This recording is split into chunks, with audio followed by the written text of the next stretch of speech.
I think I was around 7 or 8 years old when I was first introduced to what I thought was one of the great solutions to problems in life. It was new, shiny, like an unwrapped present on Christmas Day. I paid close attention as I watched it bleed, as it became an instrument of self-deserved punishment. In other episodes, it served as a method of petty revenge, of annihilation. What I did not understand at the time was the stark reality of the consequences to these actions in real life compared to watching them on TV.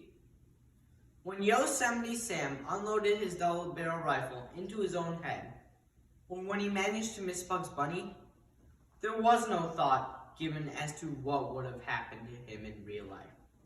Sam just showed up at the next scene, no worse for wear.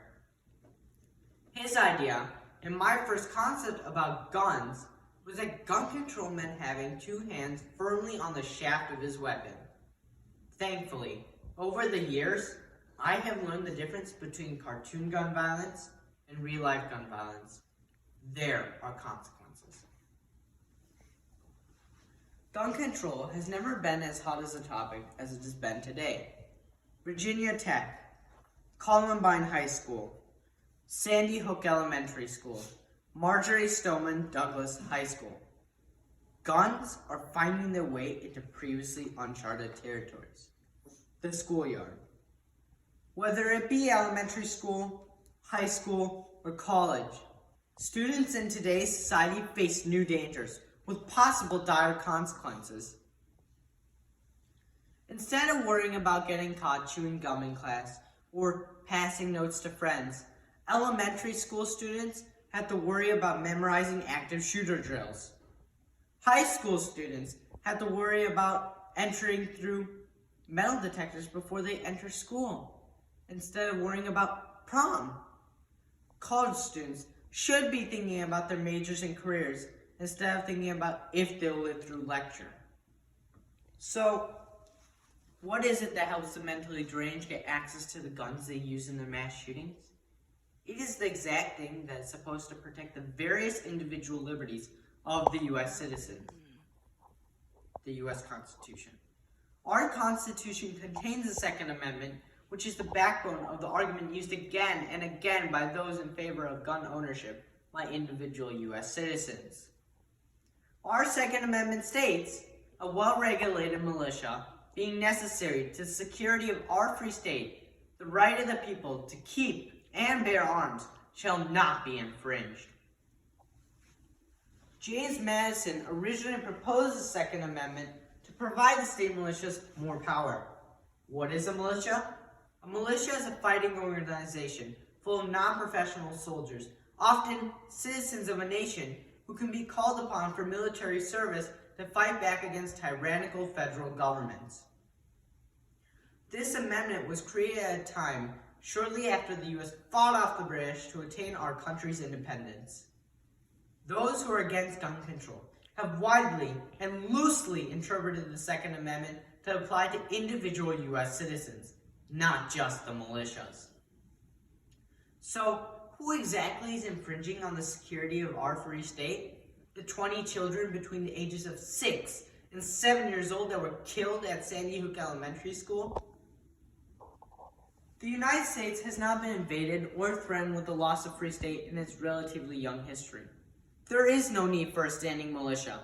I propose that instead of looking at how the Second Amendment is interpreted regarding gun control, that we should instead look at how many other violations of the Constitution are caused by individuals owning guns under the Second Amendment. By the Constitution, all children in the United States have the right for equal educational opportunity, free from any type of discrimination.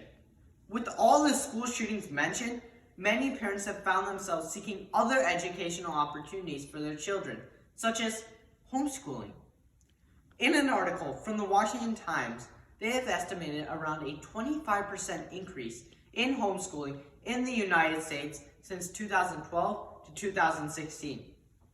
The Constitution prohibits making laws against the right of the people to peaceably assemble. On October 1st, 2017, a gunman opened fire at a music festival in Las Vegas. 58 were killed and 413 were wounded. By the Constitution, all United States citizens had the freedom of religion. On October 27, 2018, a gunman attacked a synagogue in Pittsburgh, Pennsylvania. 11 were killed and 6 were wounded. One common statement that opponents of gun control like to say is that guns don't kill people, people kill people. Famous singer Ozzy Osbourne once commented, "If that's the case, then why give guns to people at war? Why not just send the people?" Along those same lines, opponents of gun control like to say that a person is more likely to be killed related to a car accident than to a gun. And we don't ban cars, so why ban guns? Well, this is a perfect example as to why gun control is necessary.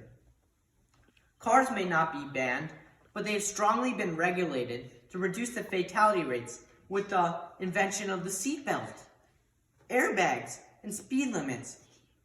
With these regulations and others, they have estimated in the past 100 years that the fatality rate due to cars driven per million miles has dropped 95%. As citizens of the United States, it is our duty to support the Constitution, but our obligation to also respect the rights, beliefs, and opinions of others. Gun control is a major issue facing many Americans today. How big an issue? In the United States, there are just under 65,000 licensed gun shops that can sell guns to the public. That is more than all the combined grocery stores, McDonald's, and Starbucks in the United States. That is a lot of stores with the potential to sell a gun to the wrong person, and that can have severe consequences. Thank you.